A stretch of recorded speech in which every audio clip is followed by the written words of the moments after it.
Առհասարակ 2018-ից են սկսած, հա, երբ որ տեսնում ենք այս ռեպրեսիաները ոչ միայն եկեղեցու նկատմամբ, այլ քաղաքական ընդդիմախոսների նկատմամբ, քաղաքական հակառակորդների նկատմամբ, ԶԼՄ-ների նկատմամբ, արևմուտքը բնականաբար լուռ է, քաջալերում է, չէ՞ լուռ։ Այո, ավելին քաջալերում է։ Եվ այսպիսի մի ռետորական հարց, եթե օրինակի համար Վատիկանի հոգևոր առաջնորդի նկատմամբ այսպիսի խայտառակ գործ հարուցվեր, որ նա իր ենթականերից մեկին կարգալույծ է արվել։ Ես պատկերացնում եմ, թե նույն Եվրոպայում ինչպիսի ալիք կբարձրանար եւ ինչպիսի դատապարտումներ կլինեին։ Չկասկածել իսկապես, կարող եք իսկապես չկասկածել, վայնասունի եւ շատ մեծ աղմուկի պակաս չզգացվի։ Իսկապես կարող եք չկասկածել այդ հարցում, կարծում եմ ես էլ եմ վստահ, դուք էլ եք վստահ։ Եվ բռնաճնշումների մասին խոսելիս Սուրբ ջան դու նշեցիր, որ իրենք չունեն այդ կարմիր գծերը եւ խախտում են յուրաքանչյուր տաբու, բարոյական գրված, չգրված օրենքներ եւ յուրաքանչյուր կարմիր գիծ խախտում են եւ հաջորդ թեման, որի մասին խոսենք, հենց դրա մասին է։ Լրացել է Գագիկ Ծառուկյանի կալանքի 1 ամիսը, հիշում ենք, որ հուլիս 6-ի առավոտյան դիմակավոր հրոսակի պես ներխուժեցին նրա տուն եւ դիմադրություն ցույց չտվող 70 տարեկան մարդուն գետնեցին բորենիների կամ շակալների պես, ինչա թե մի դավաճան նայի ու հոգին փառավորվի, հետո հիշում ենք, որ նույն օրը կապարակնքվեցին Ծառուկյանի հետ աֆիլիացվող ընկերությունները, մի քանի տասնյակ ընկերությունների ուրեմն դռներ, եւ ես ուզում եմ հատուկ շեշտել, որ եւ հուլիսի 7-ին տեղի ունեցավ կալանքը, ես ուզում եմ հատուկ շեշտել, որ ինչ Ծառուկյանի դեմ կատարվում է բազմաշերտ եւ բազմապուլ է, այսինքն մի անգամից հուլիսի 6-ին 7-ին դա չսկսվեց, ինչ տեղի ունեցավ, Ծառուկյանի հետ ամեն ինչ օքեյ էր, քանի դեռ Ծառուկյանը քաղաքական հայտ չէր ներկայացրել, հիշում եք, առանձնապես 2021-25 թվերին, թերևս նրան չէին էլ հիշում իշխանությունները, եթե ինչ-որ փոքր էպիզոդներ ինչ-որ չհիշենք, հա, բայց հենց քաղաքական հայտ ներկայացրեց, քաղաքական հայտ, անկեղծ լինենք ահագին լավ կոնսոլիդացիա ձևավորեց, ծրագիր, թիմ, ես էլ այդ թիմում եմ եղել եւ հայտ ներկայացրեցին։ Հանկարծ հիշեցին, որ կարող է չարաշահումներ լինեն։ 4 փուլով կամ դրվագով Ծառուկյանի դեմ սանձազերծված է։ Շատ Հայաստանի Երրորդ հանրապետության պատմության մեջ նախադեպը եւ ծավալը չունեցող ռեպրեսիա, քաղաքական հաշվեհարդարի բազմապուլ դրսևորում է։ Տեսեք, քարոզարշավի 3-րդ օրվանից սկսած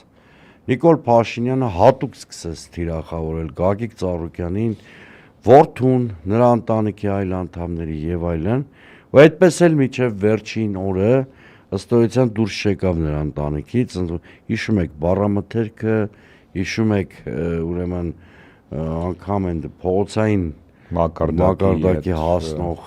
արտահայտությունները։ Իդեպ մեր ամոթն է էլի, որ դեռևս այդ անձնավորության նման անձնավորությունը, խոսքս ազգակործան պատվասի մասին է, որը որ անգամ տարական էտիկետ չունի, պետական պաշտոնյային հարիր, հա, տարական էտիկետ չունի, այդ մենք դեռևս ցավոք սրտի չենք կարողանում նրան հեռացնել եւ դա իրականում ամոթ է, որովհետեւ այդ դավաճանը նաև մեր պետության դեմքն է,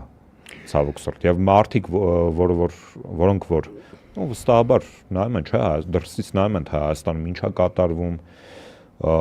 հայ ժողովուրդը ում է ընտրում եւ կարծիք են կազմում, դրանով կարծիք են կազմում մեր մասին։ Դա առաջի փուլն էր, երկրորդ փուլը Հայաստանի ընտրական պատմության մեջ իսկապես աննախադեպ իրադարձություն տեղի ունեցավ, երբ որ նույնիսկ այն բանից հետո եւ բոլոր արձանագրություններով 2005 տեղամասից ստացված ապացուցվեց, որ Բարգավաճ Հայաստանը հաղթահարել է անցողիկության շեմը եւ 5 հոգանոց խմբակցություն պիտի ունենա ձևավորվելիք խորհրդանում, ուղղակի բեսպրիձելով, ընդ որում առանց նեղություն նույնիսկ չքաշեցին, ռացիոնալ ինչ-որ պատճառաբանություն գտնեն, չորով ասեցին չենք ուզում, ԿՀՆ-ել, ՑԴՆ-ել, ասեցին Նիկոլ Փաշինյանի կամքով արգելվում է այս կուսակցությանը խմբակցություն ունենալ։ Սա երկրորդ փուլն էր։ Երրորդ փուլը այն հունիսի 6-ի եւ 7-ի իրադարձությունները, որոնց մեկ ամիս արդեն լրացել է եւ ինչի արդիվել խոսում ենք այս թեմայից, ձերբակալություններ, որտեղ հասարակության մեծ մասը չգիտի օրինակ, որ ձերբակալված են նաեւ մուլտիկրուպի գլխավոր տնօրենը, ձերբակալված են այլ տնօրեններ, այսինքն ձերբակալվածների թիվը 5-6-ից անցնում է եւ տարբեր կալանքներ կան, դեռ կալանք կա հենց տնային կալանք կա եւ տարբեր դրսևորումներով 7-ից 8000 մարդ մնացել է անգործ,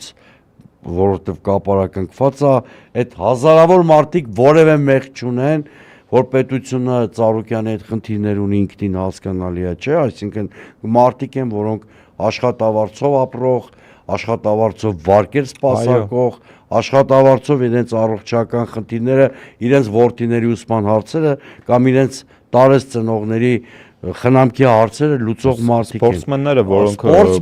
պավանում տիպարապեին, օրնի պավանում հաուկն էլ հիփ-հոփ բիզնես չի։ Հաուկը հասարակական առաջնության գնալու համար օլիմպիական խաղեր, աշխարհի առաջնություն, միջազգային կապեր, վերջը հաուկը մեկուսի կառույց չի, դա միջազգային օլիմպիական կոմիտեի անդամ է եւ այդ արտաքին կապերն են, բանել չխոսենք այն մասին, որ հայտնի մականունով Նիկոլ Փաշինյանի շրջապատում գտնվող անձը ուզում է հաուկը գրպանի Արայիկ Հարությունյանի մասին է խոսքը։ Մեր տաղավարներից մեկում հենց քո հետ զրուցել ենք այդ թեմա։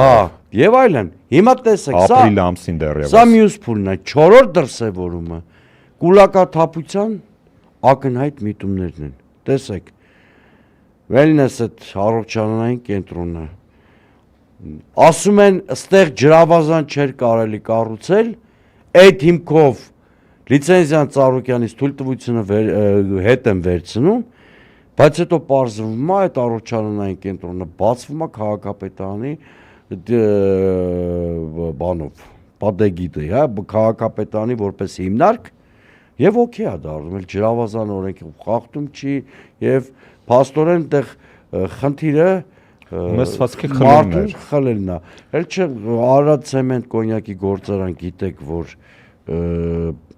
սկսել են պետականացման այդ գործընթացը, ակտիվները անցել են պետական կառավարման, սա պետական ռեկետի բացահայտ դրսևորում, հա։ Ես որ սրանց ասում եմ նեոբոլշևիկ են սրանք,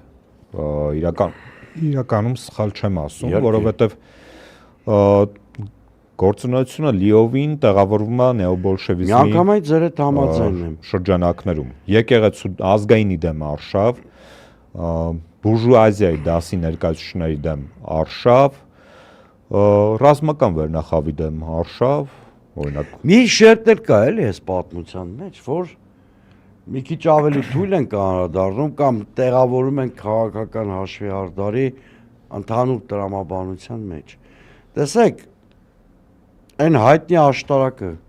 կոնյակի գործանի հարևանությամբ որ կա, որտեղ մուլտիգրուպ ընկերություններ եւ Բարգավաճ Հայաստանի կենտրոնական գրասենյակը։ Բոլոր տարածքները Ծառուկյանի կապարակնքելով ըստ էության իրանք խոչընդոտում են նաեւ Բարգավաճ Հայաստան կուսակցության գործունեության։ Ըստ էության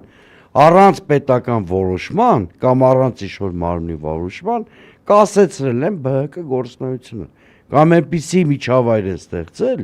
որ այդ կուսակցությունը գործել չի կարող։ Եվ հիշեցնենք նաև հեռուստադիտողին, որ 3 մի հատ անհետ պատճառաբանությամբ տուգանվել է նաև պարոն Ծառուկյանի պատկանող կենտրոն հեռուստաընկերությունը, ասում են լուրերում Ծառուկյանի լուսաբանմանը շատ ժամանակ եք տվել, այո։ Բայց դա Ծառուկյանի կազմակերպված միջոցառումանը չէ կենտրոն TV-ին չի առաջացել։ Անդրադարձել է պետության ռեպրեսիվ գործողությանը եւ այսօրվանից արդեն մենք մի հատ ուրիշ շերտի հետ գործ ունենք, որը եւ իրավական պետության գաղափարի բռնաբարումա եւ բարոյական բոլոր նորմերի բռնաբարումա, քաղաքական հակառակորդին թիախավորելու համատեքստում օգտագործել ըստեյության ընտանիքը։ Տեսեք ինչ են անում, հայտարարում են, որ մի քանի տարի առաջ տեղի ունեցել մի հատ սպանություն, որի կազմակերպիչը կամ պատվիրատուն իբրև թե Արգամ Աբրահամյանն է, հիշեցնենք, որ նա նախկին վարչապետ Հովիկ Աբրահամյանի որդին է եւ Գագիկ Ծառուկյանի փեսն։ Եվ հիմա մենք այդ քրեական գործի ոչ մանրամասներին գիտենք, ոչ էլ ուզում ենք մենք այդ իրավական բանի մեջ խորանանք, որտեղ օրինակ իմ համար վաղուց դայակ Էսպայն դայական էլ չի, ոչ էլ իմ համար վաղուց քննչական կամ կոմիտեի կամ իրավապահ այլ մարմնի տեղեկատվություն արժանահավատությունն է, դա էլ ասեմ միանգամից, բայց այստեղ ինչ են անում։ Բռնում են այս Արգամ Աբրահամյանի ձերբակալության մասին քննչական կոմիտեի անունից պրես ռելիզ են տարածում։ Պրես ռելիզում անդրադառնում են Արգամ Աբրահամյանի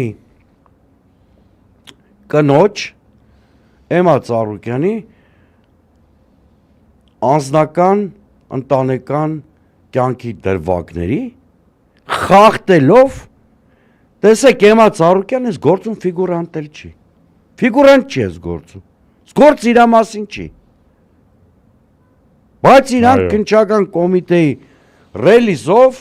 ուրեմն անդրադառնում են Էմա Ծառուկյանի անձնական ընտանեկան կյանքին, ինչ-որ մանրամասնություններ են բամբասանքի մակարդակով հրապարակայնացնում, խախտելով եվրոպական մարդու իրավունքների եվրոպական խարտիայի 8-րդ հոդվածը, որը զգայուն թեմա է համարում մարդու անձնական կյանքը եւ դրա հրապարակայնացումը, բայց բոլորս ենք չի հասկանում, որ սլակները ուղում են Գագիկ Ծառուկյանի ուղղությամբ, այսինքն փորձում են այդ մարդու շատ կարգին հայկական ընտանիքի արժանապատվության եւ բարի համբամի վրա ստվեր նետել։ Նաեւ ուզում են անազատության մեջ գտնվող այդ մարդու նկատմամբ բարոյական terror-ի էս բանը միջև վերջ։ Հիմա ես հարց եմ տալի։ Բոլոր ուղղությունները փոխվում են Վարչական իշխանավորները օքեյ են, որ մենք բռնենք հիմա իրանց ընտանիքի անձնական կյանքի մասին մեզ հայտնի բազմաթիվ ինֆորմացիաներ հրապարակայնացնենք օրինակ, օքեյ են իրանք։ Ասենք ես ինչ մոտեցումը կամ այս մարդիկ դրա համար ասում ենք, որ չունեն կարմիր գծեր, շնորհակալություն Արային Մեղրոյան աջակցության համար, եւ իրավամբ երբ որ դիտարկում ենք այս մարկանց գործողությունները, իրանք նպատակին հասնելու համար միջոցների առջև որևէ տեսակի խտրություն չեն դնում։ Այո։ Ու մի բան էլ էլի, Դավ ջան, ստեղ մի հատ խնդիր էլ կա։ Ինչքան էլ ասեցի ես գործ իրավական բաներին չանդրադառնամ, արդեն երկրորդ դեպքն է մի ամսվա մեջ, որ սրանց մոտ բան է դառել, էլի, նոր մշակույթ է դառել մարդուն գետին տապալելով, տես ցուցադրական վիդեո անելով, կալանավորել է մեկ, եւ երկրորդը, արա ձեզ ով է իրավունք տվել, հələ դատական ակտ էլ չկա, հələ նախաքննության փուլ է, ինձ իմ ինֆորմացիա հրապարակել, որպես կայացած փաստ, մարդուն արդեն սպանության պատվիրատու կարգել, երբեք դատարան պահում, նեղություն քաշում, այդքան պետ բյուջեից փողեր ծախսում, հենա մի անգամից Պարզա չէ, Ստիվ մեկ կաբինետում է գրվել սցենարները։ Հենա մի անգամից բանը, ամեն ինչը կենտրոնացնենք վարչապետի աշխատակազմում, ինքը թո ամպրես ռելիզ տարածի, համ նախաքննության ավարտ ազդարարի, համ դատական վերդիկտ կայացնի, ընդհանրապես էս ինչ մոլուսկի մեջ են, այս մարդիկ մարկանց տներ մտնելու, ինչ-որ, չգիտեմ, բամբասանքի բիսետքի մակարդակի զրույցները պետական հաղորդագրությամբ վերածելու, հասկանում եք, հիմա ասենք, ինչքանով սիրուն կլինի, որ մենք բովանդակային քննարկումները դնենք մի կողմ ու սկսենք անձնական ինչ-որ թեմաներից զրուցել։ Իրականում այս ամեն ինչը շատ ցավալի է, որտեվ նորից եմ նշում, սա մեր ամոթն է, որ այս մարդը, այս պետական դավաճանը, որը որ իր քաղաքական հակառակորդներին հարվածելու համար միջոցների առջև խտրություն չի դնում, բոլոր բարոյական գծերը նա պատրաստ է խախտել եւ ամոթ է, որ նա դեռևս այս պետության Իդեպ ես այստեղ մի բան եմ ուզում ասել, ըստ երևույթին Նիկոլ Փաշինյանի իշխանության հաշվարկներից մեկն է նա, որ Գագիկ Ծառուկյանի դեմ ռեպրեսիվ մեթոդներ ստեղծելով եւ փորձելով այդ մարդուն նվաստացնել, այնպիսի միջավայր ձևավորեն, որ նրա կողքին աջակիցներ չմնան։ Ես շատերի անունից խոսելու բարոյական իրավունք չունեմ, անձամբ իմ անունից կարող եմ ասել, որ ինչ էլ իրենք տարածեն, ինչպիսի ճնշում էլ բանեցնեն, ինչպիսի շոուներն էլ բեմադրեն, անձամբ ես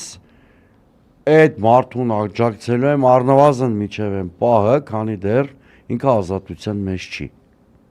Այսինքն այդ իրանց թվում է ամեն ինչը քաղաքական կամ այլ հաշվարկի վրա է եւ իրանց թվում է բոլորի մոտ իրանք ջարդել են